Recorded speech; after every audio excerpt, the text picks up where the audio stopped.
Selon le dernier rapport de l'ONU, la population africaine va doubler en 2050.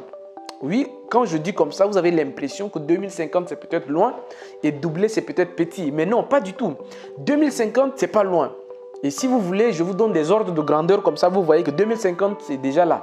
Vous prenez juste en 2000, 2001, 2002. Les enfants de 2001, de 2002, nous autres, quand on voyait 2001, 2002, c'était comme avant-hier. Hein. Vous voyez le coupé décalé qui est né. Vous avez vu beaucoup de choses qui se sont passées là. C'était pas loin, en 2001, 2002.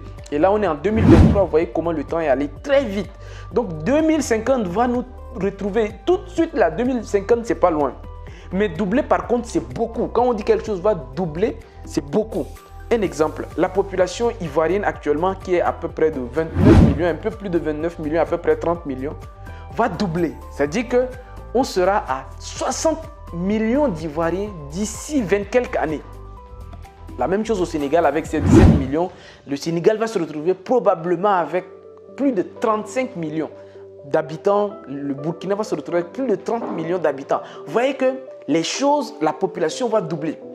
Qu'est-ce qui va se passer concrètement? Parce que quand la population va doubler, vous êtes d'accord avec moi que les superficies, en fait, nous avons la même superficie, on n'aura pas, il n'y a pas une dilatation de superficie, donc on sera appelé à vivre sur la même superficie. Alors, ce qui veut dire qu'il y a des opportunités qui vont naître là.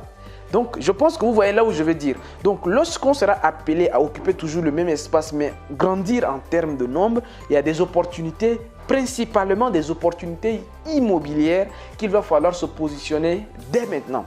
Et je vais vous démontrer, je vais vous présenter dans cette vidéo des opportunités immobilières, des tendances, des perspectives immobilières qu'il faut anticiper maintenant. Parce que des personnes qui avaient acheté des terrains en 2000, des terrains coûtaient à peine 100 000 francs les terrains. Il y a des terrains qui coûtaient 200 000. Et actuellement, des terrains coûtent, les terrains que tu achètes il y a quelques années à 200 000. En 20 ans, le terrain fait fois. Non, mais vous n'imaginez pas. Parce que moi, il y a des terrains que je me rappelle, les parents avaient acheté, j'avais des oncles qui avaient acheté des terrains à 150 000 francs CFA. Et aujourd'hui, en 2020, je me rappelle même, c'était en 2020 qu'il a revendu un terrain de 150 000 francs. Il a revendu à 15 millions. Donc, ça veut dire que c'est du 10 000% en fait. Donc, ce que je vais vous présenter ici, ça va être clairement dans votre tête des perspectives que vous devez vous positionner déjà. Donc, si vous venez de me découvrir, moi, je suis Justin, je suis architecte, je suis également entrepreneur. Donc, Vivre et réussir en Afrique, mes chaînes que j'ai Vivre et réussir en Afrique. J'ai également une autre chaîne qui s'appelle Justin Architecte où là-bas je ne parle que d'architecture et sur Vivre et réussir en Afrique, je parle que de business. Alors, cette thématique, vous allez retrouver ça sur Justin Architecte et sur Vivre et réussir en Afrique en même temps parce que c'est en même temps pratique et technique, mais c'est beaucoup plus pratique. Voilà. Donc, je vais entrer dans les détails. Comme je disais, lorsque la population grandit rapidement, alors que la ville ne grandit pas, le pays ne grandit pas, la superficie du pays ne grandit pas. Oui, vous allez me dire que, ok, déjà actuellement qu'on n'a pas beaucoup occupé les surfaces, donc on n'occupe que très peu de surfaces en Afrique. Mais ce qu'il faut savoir, il y a beaucoup d'autres facteurs qui vont naître après ça. Beaucoup d'autres facteurs. Le premier facteur, c'est que, ce qu'il faut savoir déjà sur le premier facteur, c'est qu'en urbanisation ou bien en urbanisme, tout court en urbanisme, il y a deux formes de développement. Donc, il y a ce qu'on appelle un développement vertical. Donc, les villes vont grandir comme ça. Donc, on va généralement les directions, parce que dans presque tous les pays, il y a ce qu'on appelle les directions d'urbanisme qui vont établir ce qu'on appelle les règles d'urbanisme. Dans les règles d'urbanisme, on va interdire de construire à certains endroits. On va interdire l'élargissement. Donc, on va plutôt prioriser un développement vertical. Parce que le deuxième développement, c'est ce qu'on appelle le développement horizontal. Dans le développement horizontal, les villes vont s'élargir, les villes vont s'étendre. Le piège qu'il y a là, c'est quoi? Le piège d'un développement horizontal, donc un étalement à perte de vue, ça coûte très cher à l'État d'assurer les services publics lorsque la population commence à s'étendre à perte de vue. Un exemple, par exemple, vous avez la police, vous allez avoir la gendarmerie, les dispensaires, les écoles, ainsi de suite. Il y a beaucoup de services publics qu'il faut accompagner parce que plus ça s'étend, il faut accompagner des services. Deuxième chose, il faut accompagner encore de la voirie. Donc, il faut construire des routes. Il faut aller là-bas faire passer des canalisations. Il faut aller là-bas faire passer des lampadaires. Il faut aller passer des routes bitumées. Ça coûte tellement à l'État pour faire ces développements-là. Donc, dans beaucoup de cas, ce qui se fait, les États, vous voyez que la Chine, ainsi de suite, la Chine n'est pas totalement saturée, mais on commence à anticiper avec les développements verticaux. Donc, le pays va se développer, les villes vont se développer de façon verticale. Alors, je vous assure qu'en Afrique, ça ne sera pas du tout le cas. Ça ne sera pas du tout le cas parce que ce qui est en train de se produire, étant architecte, urbaniste et entrepreneur, investisseur, il suffit de se promener dans les capitales africaines pour se rendre compte, par exemple, à Dakar, en l'espace de 12 ans, 10 ans à peine, les villes se sont étendues. Abidjan, c'est la même chose. Donc, ce qui va se produire, c'est que l'État va suivre. Donc, on va appeler plutôt ce que ça une urbanisation suivie. Parce qu'il y a deux formes d'urbanisation. Il y a une urbanisation planifiée. Donc, il y a des grandes villes qui sont planifiées dès l'avance. Donc, on va viabiliser d'abord des surfaces et après permettre aux gens de venir occuper. En Afrique, ce n'est pas du tout le cas. En Afrique, celui qui a de l'argent, il s'étend, il trouve des villageois, il trouve des propriétaires terriens, il achète et il s'étend. Donc, après, c'est l'État qui va faire un suivi pour amener l'électricité, amener les routes, Donc, on parle ici d'urbanisation suivie. Donc, il y a ce qu'on appelle une urbanisation planifiée, mais il y a également une urbanisation suivie ou bien une urbanisation spontanée. Donc, c'est l'État qui fait l'effort. Alors, vous, quand vous comprenez ça, qu'est-ce que vous faites concrètement? Qu'est-ce que vous faites? Parce que en Afrique, généralement, l'État n'a même pas cette perspective d'aller anticiper le développement foncier. L'État n'a pas, beaucoup d'États africains, ça je le dis en conséquence de cause, quand tu vas les voir, tu demandes un certain nombre de documents urbanistiques. Donc, généralement, tu vas demander le plan directeur d'urbanisme. Donc, il y a deux types de plans. Il y a le plan directeur d'urbanisme et il y a le plan d'urbanisme de détail. Alors, le plan directeur, c'est-à-dire que sur le plus grand plan, par exemple, on va prendre Abidjan. On va prendre le grand Abidjan. On fera un plan qui va concentrer Abidjan sur les 25 prochaines années à venir. Comment Abidjan sera avec le grand Abidjan. C'est-à-dire qu'on va voir jusqu'à sur un rayon de 50 km comme ça, voir ce qui va arriver dans 25 ans, dans 50 ans. Je vous assure que dans beaucoup de pays africains, il n'y a pas ces plans directeurs d'urbanisme là. Pire encore, le plan d'urbanisme de détail. Le plan d'urbanisme de détail, c'est lorsqu'on commence à spécifier à l'avance telle chose sera ici, on aura un dispensaire là, on aura. C'est-à-dire que c'est bien planifié à l'avance et après la population va suivre. Malheureusement, ce n'est pas le cas. Et quand c'est comme ça, vous, en tant qu'investisseur, en tant qu'entrepreneur, vous devez saisir cette opportunité-là. Vous devez saisir ce qu'on appelle un vide juridique. Parce que là, il y a un vide juridique. Actuellement, c'est ce qui va se passer. Vous prenez par exemple dans la ville de Dakar, vous prenez dans la ville d'Abidjan, Ouagadougou, les gens sont, il y a les non-lotis à Ouaga, il y a ce qu'on appelle les non-lotis. Dans les non-lotis, en fait, il n'y a pas de règles en fait. Donc, ce que les gens y font, ils vont voir des mairies, ils vont voir généralement le préfet est le plus indiqué, mais ils vont voir d'abord les propriétaires terriens, donc les villageois, pour avoir des documents au niveau des propriétaires terriens. Donc, ça va être les documents de base qu'on appelle généralement autorisation d'occuper ou bien autorisation de lotir. Donc ça, ce sont des papiers très simples qui n'ont pas une forte valeur juridique.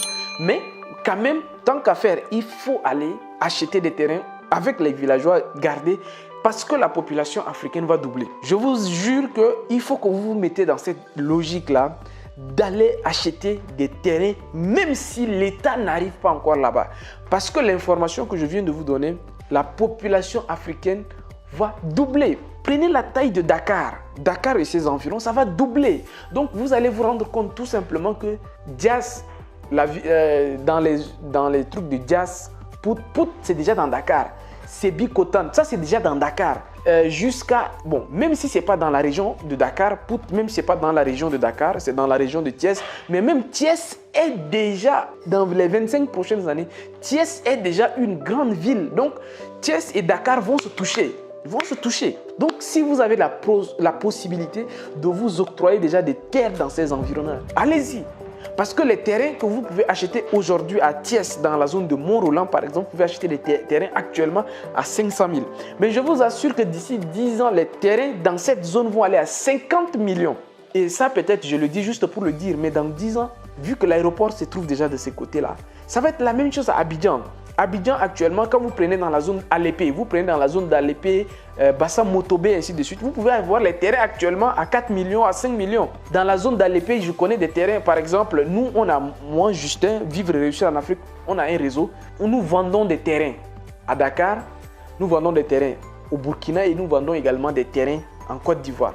Mais pour ceux qui sont en Côte d'Ivoire, ils peuvent témoigner ce que je suis en train de dire. Quand vous prenez par exemple Engrais 7e tranche, en 2010, quand quelqu'un veut vendre un terrain à Engrais 7e tranche, est-ce que vous étiez même prêt à acheter? Pas du tout.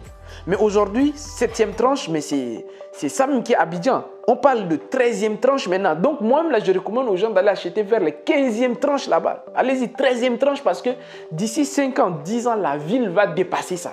Ça ne dépend pas de vous, ça ne dépend pas de moi. Nous, les Africains, ça, ce sont des projections comme quoi la population africaine va doubler. Donc, quand ça va doubler, vous voyez, ça veut dire qu'Abidjan, on aura 2 fois la taille d'Abidjan. Dakar, on aura 2 fois cette taille. Donc, c'est-à-dire que Dakar va trouver directement Thiès. Dakar et Thiès vont être la même ville d'ici 25 ans. D'ici 25 ans. Donc, si aujourd'hui, vous regardez cette vidéo, moi je vous invite vivement à faire de l'immobilier dans votre ville. Ça peut être dans une autre ville, hein. Ça peut être à Cotonou, ça peut être à Lomé, ça peut être à N'Djamena, à Douala, à Yaoundé, à Bamako, à Dakar, Abidjan, comme je l'ai cité, Conakry. Mais ça va aller loin.